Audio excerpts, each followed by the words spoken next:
Hi guys, this is Taylor, and today is a great day because I'm doing the Sailor Moon book tag. This is a brand new tag created by Super Space Chick to coincide with her Summer of the Sailor Scouts, which is all super exciting. I wasn't officially tagged, but this is me tagging myself because, let's be real, this tag was made for me. I've got my hand-sewn Sailor Moon jacket on, and as a bonus I have these ridiculous rings on that I think I've had since I was a fetus, so let's get started! Question number 1 is Moon, a book that makes you hungry. The book that immediately came to mind was Norwegian Wood by Haruki Murakami. I think a solid 50% of this book is just our main character Toru wandering around Tokyo, getting lunch, and making little observations about the universe. It's not really his descriptions of food, but more the slice of life style that it gets talked about. Question number 2 is Mercury, a book featuring science and technology. I'm gonna go for a pretty obvious one here and say Brave New World by Aldous Huxley,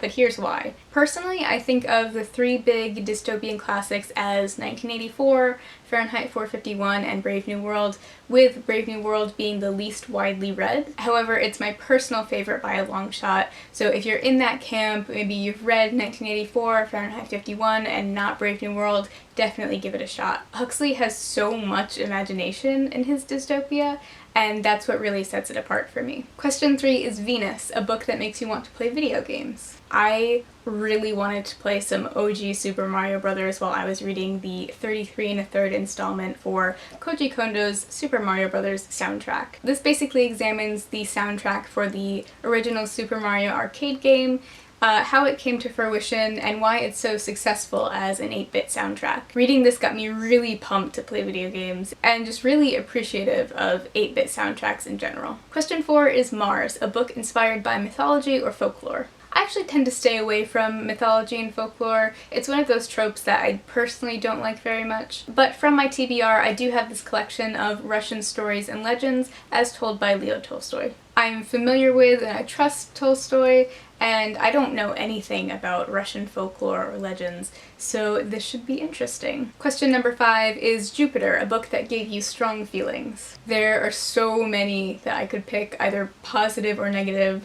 I'm gonna go with negative. Booktube fave Burial Rites put the fear of death in me, and it has not left since. I had physical indigestion reading the end of this lovely novel. Don't get me wrong, I love it. It's beautiful. It's one of the most atmospheric books I've ever read. I was just so freaked out by it that I was physically ill. Question 6 is Saturn, a post-apocalyptic book that you love. My favorite post-apocalyptic book that I've read in recent years is The Age of Miracles by Karen Thompson Walker. This is YA, where the apocalypse manifests in the form of the Earth gradually slowing down in rotation. This affects things in a very slow, unassuming, almost sinister apocalypse, which is my favorite type of apocalypse. I also remember it being a very well-written book and such a compelling, enjoyable read. I would recommend it to almost anybody. Question 7 is Pluto, a time travel book. I am racking my brains trying to think, but I believe I've only really read one time travel book, and that is The Power of Un by Nancy Etchemendy. So I've talked about this before, but this is middle grade about our main character whose name is apparently Gib, which I don't remember his name being that heinous, but okay. Gib is presented with a mysterious machine that, guess what, it's a time machine, and he has to figure out what parts of his life to undo, and things escalate very quickly. Question 8 is Uranus, a book featuring elemental magic, and I don't have an answer for this one, which sucks because Uranus is my favorite Sailor Senshi. But yeah, I don't really read fantasy, so I don't have an answer for this one. Sorry, Sailor Uranus. Question number 9 is Neptune, a book featuring music. I am gonna go with Pete Seeger in his own words. Pete Seeger is one of my favorite people who ever lived. He is a personal hero of mine, and this is an incredible collection of so many of his publications. There's excerpts from his autobiographies, articles on the state of folk music, on the state of activism.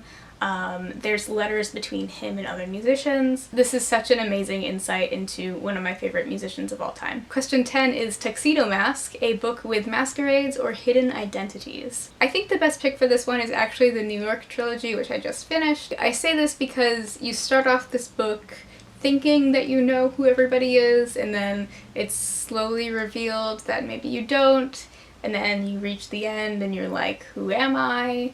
It's a fun time. Question 11 is Chibi Moon, a favorite middle grade book. I was very happy to discover that I still own this book. This is Pish Posh by Ellen Potter. This follows a pretty snobby young girl whose parents own essentially the fanciest restaurant in New York City, and she gets to go around deciding who's who enough to get in. And then there's this whole mystery, and from what I remember, things get pretty weird. This book has some pretty cool world building for a 150-page middle grade novel. Our main character has a roller coaster in her apartment and this climbable tree that opens up to the penthouse so she can sit on the treetops and like overlook the entire city. And that like level of imagination has stayed with me for a long time. And finally, Luna, Artemis, and Diana, a book for animal lovers. The creator of this tag brought out some manga for this question, and I think I'm gonna follow her lead and do the same. If you are hardcore into Sailor Moon, you're also probably pretty well aware of Tokyo Mew Mew, which is a series about what else magical girls who get their DNA spliced with endangered animals, and they become like half human, half animal superheroes who go out and save the world against aliens who are plotting to destroy the ecosystem. It's very cute and fun, and I reread it like once a year because it brings back such good memories. There is also the companion duology, Tokyo Mew Mew a la mode, which is slightly darker and creepier. Our main character here gets her DNA spliced with that of an endangered rabbit, and as a result, these new villains appear and they want to drink her blood. So yeah, much darker, much weirder, and of course that means I like it even more. So that is it for the Sailor Moon book tag. I'm not going to tag anyone.